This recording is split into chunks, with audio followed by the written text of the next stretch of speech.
Welcome and merry meet. I'm Sarah and this is your weekly Witchfix. Today we'll be taking a look at The Drowning Pond by Catherine Ford, which is a young adult novel.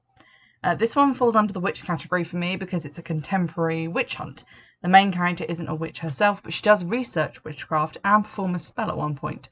I don't see that as making her a witch, but the events of the book are very much tied into the life of a girl called Lizzie Brownie, who is a suspected witch. There's also a chapter later on in the book that is a first-person essay on Isabel Gowdy and her execution as a witch. I hope I'm saying that correctly. Gowdy? Maybe. I've seen it spelled a few different ways. Interestingly enough, the book features quite a lot of witch history to do with Scotland, which is where the book is set, and Isabel Gowdy was a real person who was tortured into confessing she was a witch.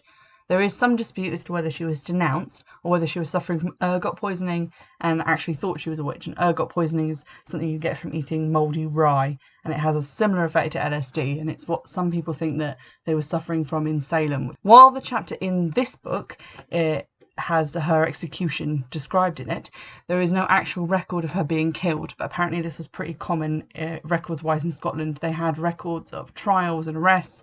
They didn't really have a lot of records of people actually being executed. What I found really interesting about Isabel Gowdy was this little nugget from Wikipedia, which is that the 4 confessions she made over a period of 6 weeks include details of charms and rhymes, claims she was a member of a coven in the service of the devil, and that she met with fairy queen and king. Lurid information concerning carnal dealings with the devil were also provided. A combination of demonic and fairy beliefs, the narratives were used by Margaret Murray as the basis for her now mostly discredited theories about cults and witchcraft. So that's an interesting connection between this book, the history that's discussed in it, and actual non-fiction about witchcraft, which adds an extra layer to the witchy narrative, and I think that's why I enjoy it so much. There's also a piece of music in the book which inspires the essay about Isabel Gowdy, which is called The Confession of Isabel Gowdy, which is a work which was composed for a symphony orchestra and was composed by James Macmillan as a requiem for Isabel. I bought this book when I was a teenager from an actual bookshop because that's how things worked back then. I think it was Otter's. That's how old I am. I didn't actually know it was about witches from the blurb, so that's a bit of a swing and a miss for the publishers, but it was a very pleasant surprise to find myself reading, as a bullied teen witch myself, about a teen witch being bullied. I've reread it a few times because it is fairly unique, although I had lost my copy, so I had to repurchase it on Kindle. The plot itself focuses on a girl called Nicola Nevin, which is interesting because that's shortened to Nick Nevin throughout the story, which is a term in Scottish folklore which can mean like Queen of the Fairies, or in some cases like a witch and a bride of the devil. Nicola in this book is a Scottish schoolgirl, and she's desperately trying to stay in with the cool girls who have latched onto her on account of her hot brother. Unfortunately, said brother is more interested in the new girl at school, who is mysterious and living in a foster home following the death of her grandmother.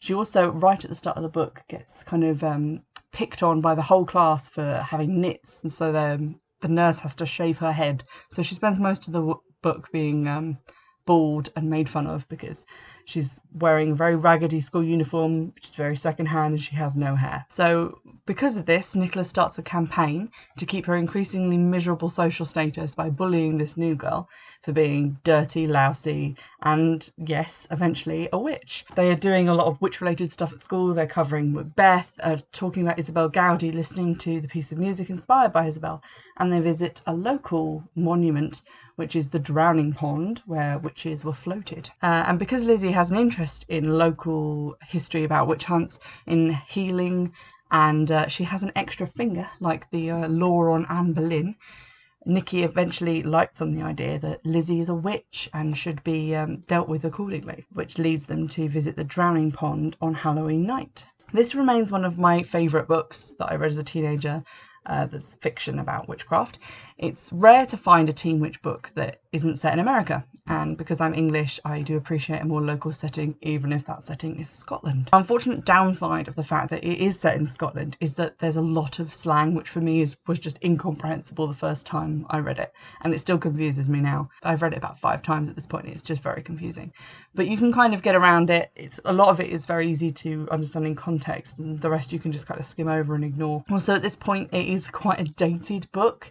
They don't really have smartphones. The internet is only sort of briefly featured, and there's a lot of references to Westlife and Justin Trousersnake. It still holds a lot of enjoyment for me, I have to say that. What makes it unique to me is the metaphoric connection drawn between the bullying against Lizzie and the witch hunts in history.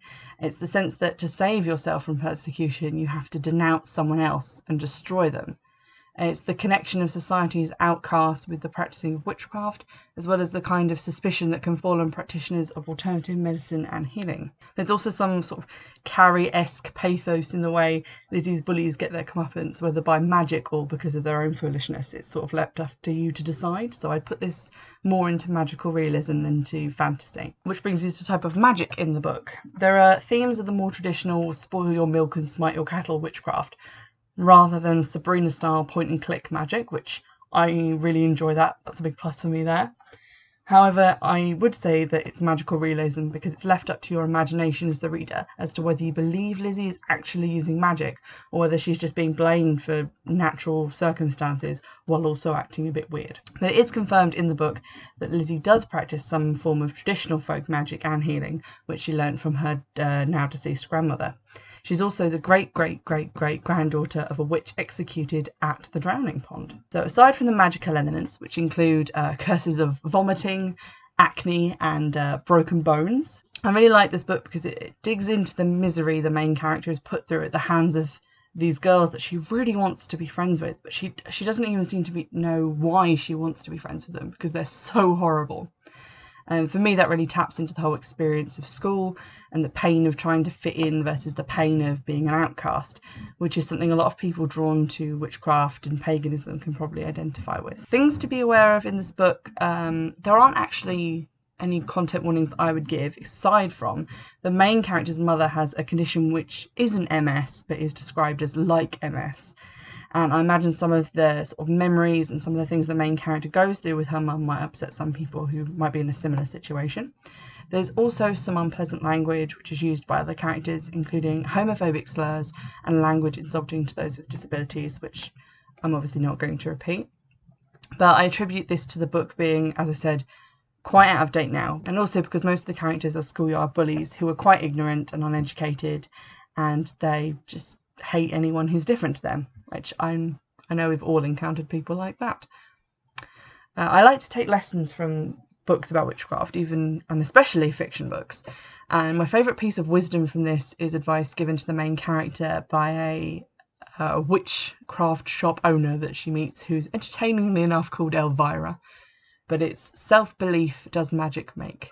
And that's something anyone who's ever tried casting a spell can attest to. You need to mean it and believe it in yourself and your own power. You can find The Drowning Pond on Amazon secondhand, and it will run you about £2 secondhand. I don't know if you can still buy it new because it came out a while ago.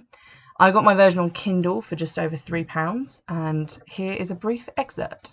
I apologise in advance for my almost certain mispronunciation of the Scottish slang, but please don't abduct me from my bed in the middle of the night to dunk me in iron brew. I assure you I will float.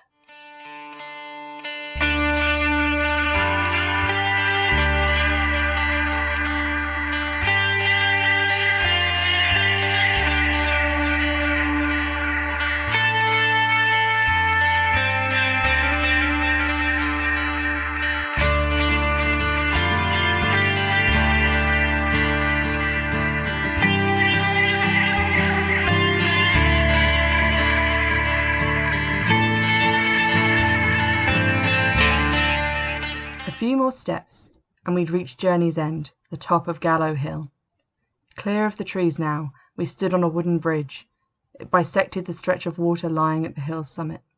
It was still pouring, cold rain driving into our faces, tap dancing on our waterproofs, but underfoot, beneath the slimy planks of the bridge, the rain plunged gently, hitting black water like a secret, hushed. I could see its surface bubbling with tiny rain breaths when I skimmed it with the light of my torch. Here was the Drowning Pond. No wonder I was sweating ice beneath Luke's cortex. Oi! Candles! Nevin, move it! Isabella bumped me with the full force of her hip, knocking my propped chin from my hand so I bit my tongue hard. Through the tears that sprang to my eyes, I could see two distorted Lizzies draining the dregs of Isabella's rotten wine.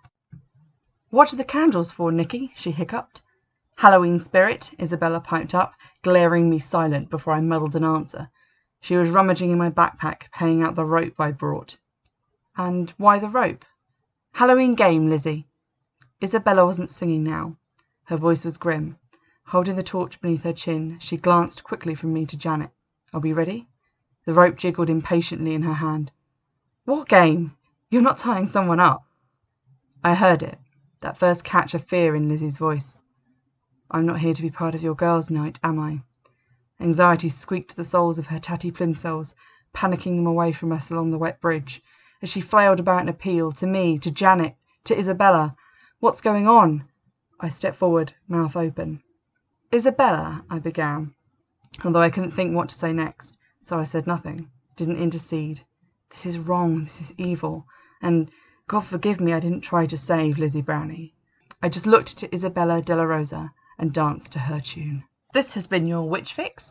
Remember, you can get in touch at witchfixpodcast@gmail.com, and if you'd like, you can support the podcast by purchasing a copy of my own novel, Wayward, on Amazon for 99p. I hope you've enjoyed this episode, and I'll see you next week. Bye!